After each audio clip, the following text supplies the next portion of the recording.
કાઠિયા એમને વિનંતી કરું તેઓ પણ ઉપસ્થિત થાય અને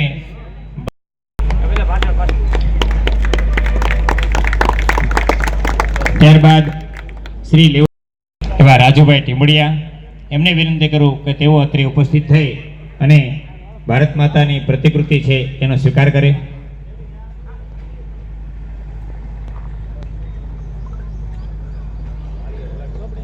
તાળીઓના ગડગડાટનો આભાર વ્યક્ત કરીએ, એમનું સ્વાગત કરીએ.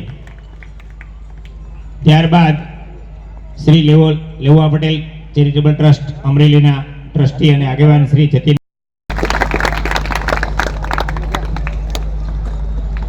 ત્યારબાદ શ્રી લેવા પટેલ ચેરિટેબલ ટ્રસ્ટ અમરેલીના ટ્રસ્ટી અને આગેવાન શ્રી રાજુભાઈ.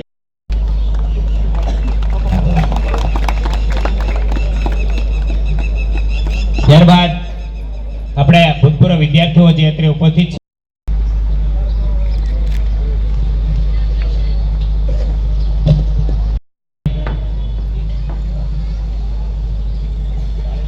તાળીઓ સતત શરૂ રહેવી જોઈએ. માંજડિયા બરવીરભાઈ, ત્યારબાદ દુધાત ધ્રુવભાઈ,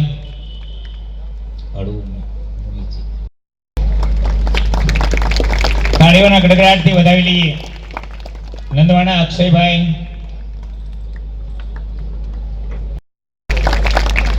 ત્યારબાદ વિમલભાઈ વામજા કે જેઓ દેશના વેપાર સાથે જોડાયેલા છે, હાલ એઓ અમદાવાદ સ્થાયી થયેલા છે અને આપણા ભૂતપૂર્વ વિદ્યાર્થીઓ છે, તે વિમલભાઈ વામજા. ત્યારબાદ કલ્પેશભાઈ કનાડા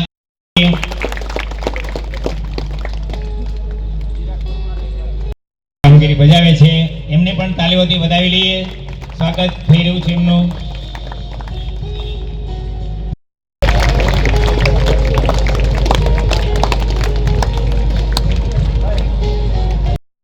માં તેઓ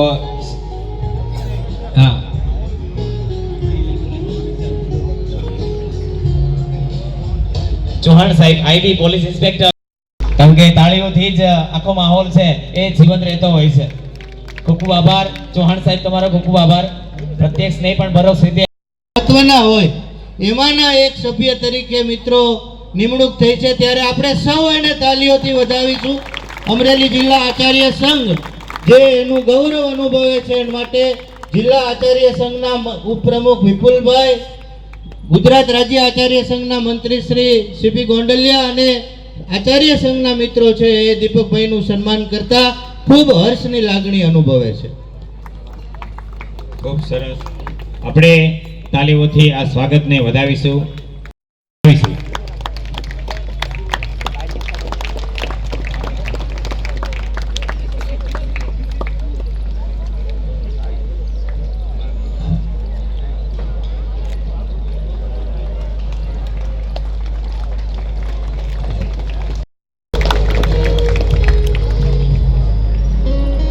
આવી ગઈ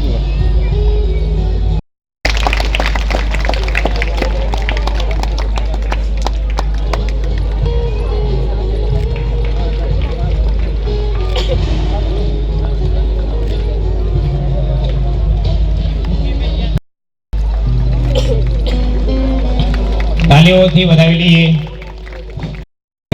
અને આ શિક્ષણની દુનિયામાં બહુ મોટું એવું નામ એવા આપણા દીપક ગુરુજી એ પણ કાઠિયાવાડી છે. જોરદાર તાળીઓ પાડો એકવાર એના માટે કે જેમના પ્રયાસો થકી આ સમગ્ર કાર્યક્રમ આપણે માણી રહ્યા છે. જે હુડો રાસ છે ધોરણ 11 ના જે વિદ્યાર્થીઓ છે એ સરસ મજાની કૃતિ લઈને આવે છે અને એમને જે કોરિયોગ્રાફ છે એ રીનાબેન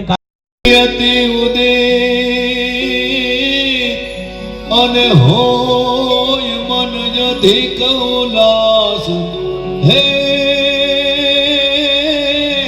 હે જોન જમુના તટ બ્રજનાર સંગ એ જેણે રચો મનોહર રામ.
આપે છે. જોરદાર તાળીઓ પાડો એકવાર કે એ શૈક્ષણિક કાર્ય બીજા વિદ્યાર્થીઓને પણ ઉપયોગમાં આવી શકે એવું એક સરસ મજાનું ટેકનોલોજી યુક્ત એક પ્રોજેક્ટર શાળાને અર્પણ કરે છે, સંસ્થાને અર્પણ કરે છે.